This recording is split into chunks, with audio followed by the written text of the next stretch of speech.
That hit was quick, lethal, violent, and respected by everyone all over the world. After rebuilding our military during my first term, we have by far the strongest military anywhere in the world.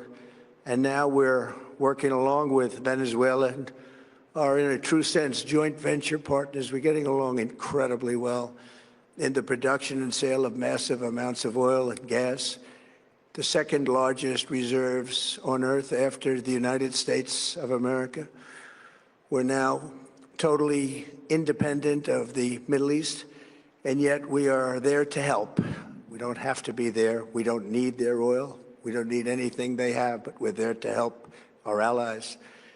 Tonight, I want to provide an update on the tremendous progress our warriors have made in Iran and discuss why Operation Epic Fury is necessary for the safety of America and the security of the free world. From the very first day I announced my campaign for president in 2015, I have vowed that I would never allow Iran to have a nuclear weapon. This fanatical regime has been chanting death to America, death to Israel for 47 years. Their proxies were behind the murder of 241 Americans in the Marine barracks bombing in Beirut, the slaughter of hundreds of our service members with roadside bombs.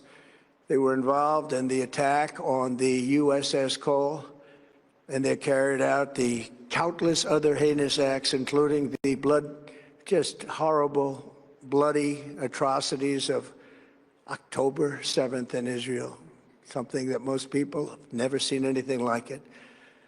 This murderous regime also recently killed 45,000 of their own people who were protesting in Iran. 45,000 dead. For these terrorists to have nuclear weapons would be an intolerable threat. The most violent and thuggish regime on earth would be free to carry out their campaigns of terror, coercion, conquest, and mass murder from behind a nuclear shield. I will never let that happen, and neither should any of our past presidents. This situation has been going on for 47 years and should have been handled long before I arrived in office. I did many things during my 2 terms in office to stop the quest for nuclear weapons by Iran first, and perhaps most importantly, I killed General Qasem Soleimani in my first term. He was an evil genius, brilliant person, a horrible human being, however, the father of the roadside bomb, and he lived just horrible what he did. Iran would have been perhaps in a far better, stronger position. Had he lived, we would have had probably a different conversation tonight. But you know what? We'd still be winning and winning big. And then, very importantly, I terminated Barack Hussein Obama's Iran nuclear deal, a disaster. Obama gave them $1.7 billion in cash, green cash. Took it out of banks from Virginia, D.C., and Maryland, all the cash they had. He flew it by airplanes in an attempt to buy their respect and loyalty, but it didn't work. They laughed at our president and went on with their mission to have a nuclear bomb. His Iran deal would have led to a colossal arsenal of massive nuclear weapons for Iran. And they would have had them years ago, and they would have used them. It would have been a different world. There would have been no Middle East and no Israel right now, in my opinion, the opinion of a lot of great experts, had I not terminated that terrible deal. And I was so honored to do it. I was so proud to do it. It was so bad right from the beginning. Essentially, I did what no other president was willing to do. They made mistakes, and I am correcting them. My first preference was always the path of diplomacy, yet the regime continued their relentless quest for nuclear weapons and rejected every attempt at an agreement. For this reason, in June, I ordered a strike on Iran's key nuclear facilities, an Operation Midnight Hammer. Nobody's ever seen anything like it. Those beautiful B-2 bombers performed magnificently. We totally obliterated those nuclear sites. The regime then sought to rebuild their nuclear program at a totally different location, making clear they had no intention of abandoning their pursuit of nuclear weapons.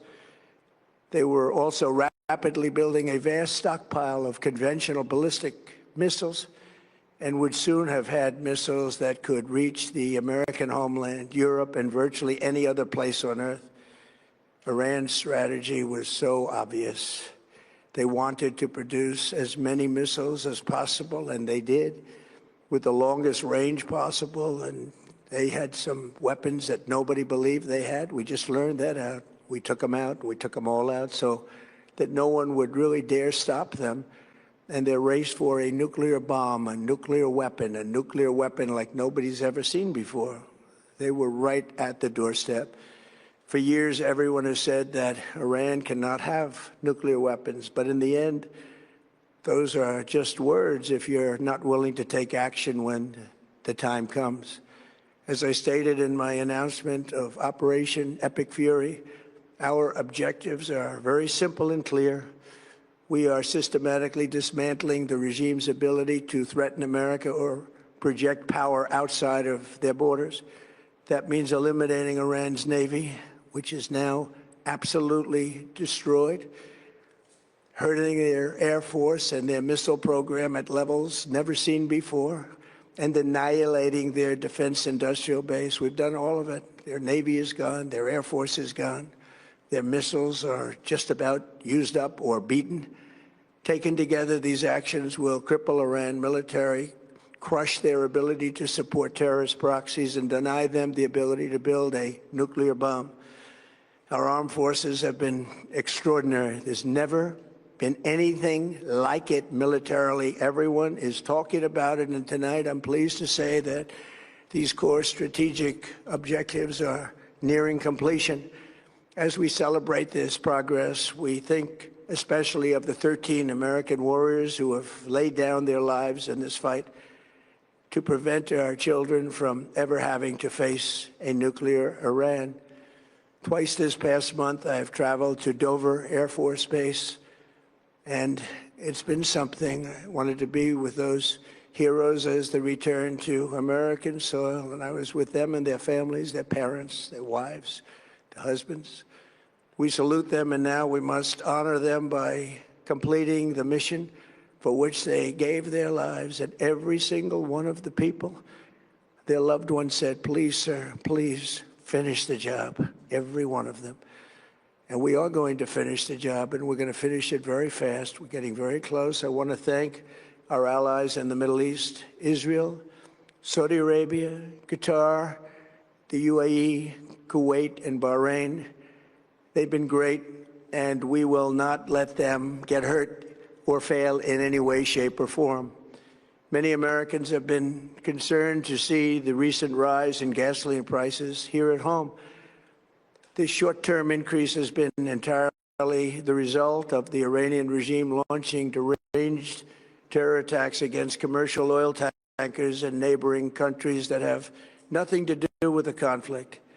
This is yet more proof that Iran can never be trusted with nuclear weapons. They will use them, and they will use them quickly. It would lead to decades of extortion, economic pain, and instability worse than we can ever imagine. The United States has never been better prepared economically to confront this threat. You all know that. We built the strongest economy in history. We're going through it right now, the strongest in history. In 1 year, we've taken a dead and crippled country. I hate to say that, but we were a dead and crippled country after the last administration and made it the hottest country anywhere in the world by far, with no inflation, record-setting investments coming into the United States, over $18 trillion, and the highest stock market ever, with 53 all-time record highs in just 1 year. It all positioned us to get rid of a cancer that has long simmered. It's known as the nuclear Iran, and they didn't know what was coming. They've never imagined it. Remember, because of our Drill Baby Drill program, America has plenty of gas. We have so much gas. Under my leadership, we are #1 producer of oil and gas on the planet without even discussing the millions of barrels that we're getting from Venezuela.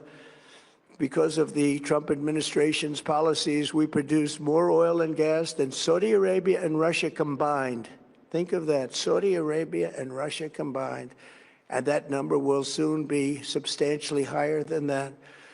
There's no country like us anywhere in the world, and we're in great shape for the future. The United States imports almost no oil through the Hormuz Strait and won't be taking any in the future. We don't need it. We haven't needed it, and we don't need it. We've beaten and completely decimated Iran. They are decimated, both militarily and economically and in every other way. And the countries of the world that do receive oil through the Hormuz Strait must take care of that passage. They must cherish it. They must grab it and cherish it. They can do it easily. We will be helpful, but they should take the lead in protecting the oil that they so desperately depend on. So to those countries that can't get fuel, many of which refuse to get involved in the decapitation of Iran, we had to do it ourselves. I have a suggestion. #1, buy oil from the United States of America. We have plenty. We have so much. And #2, build up some delayed courage. Should have done it before. Should have done it with us, as we asked. Go to the Strait and just take it. Protect it. Use it for yourselves. Iran has been essentially decimated. The hard part is done, so it should be easy. And in any event, when this conflict is over, the Strait will open up naturally. It'll just open up naturally. They're going to want to be able to sell oil because that's all they have to try and rebuild. It will resume the flowing, and the gas prices will rapidly come back down. Stock prices will rapidly go back up. They haven't come down very much, frankly. They came down a little bit, but they've had some very good days over the last couple of days.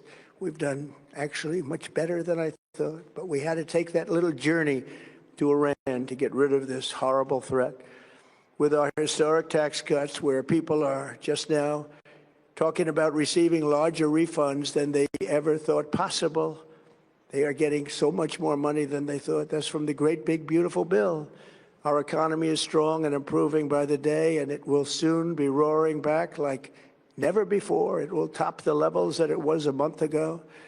I've made clear from the beginning of Operation Epic Fury that we will continue until our objectives are fully achieved. Thanks to the progress we've made, I can say tonight that we are on track to complete all of America's military objectives shortly, very shortly. We are going to hit them extremely hard over the next 2 to 3 weeks. We're going to bring them back to the Stone Ages where they belong. In the meantime, discussions are ongoing. Regime change was not our goal. We never said regime change, but regime change has occurred because of all of their original leaders' death. They're all dead. The new group is less radical and much more reasonable. Yet if during this period of time no deal is made, we have our eyes on key targets. If there is no deal, we are going to hit each and every one of their electric generating plants very hard and probably simultaneously. We have not hit their oil, even though that's the easiest target of all, because it would not give them even a small chance of survival or rebuilding. But we could hit it, and it would be gone, and there's not a thing they could do about it. They have no anti-aircraft equipment. Their radar is 100% annihilated. We are unstoppable as a military force.